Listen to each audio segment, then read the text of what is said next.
барып тексеріп едім.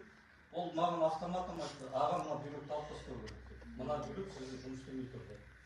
Сосын мен айттым, менде ешқандай мәселе жоқ, мен алғыз бердім.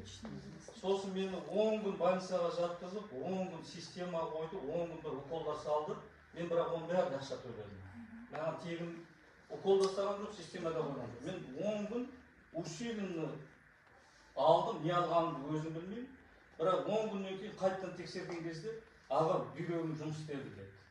Жұмыс істемей қалған бүйрек жұмыс істеді. Мен одан кейін оны ұмытып кетіппін. Мынаны ішкен кезде осы бүйрегім қайттан приступ берді.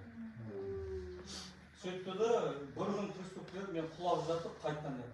Жүрекке бір операция, бүйрекке бір операция, қуыққа бір операция. Мен 3 операциядан мынаның арқасында құтылдым.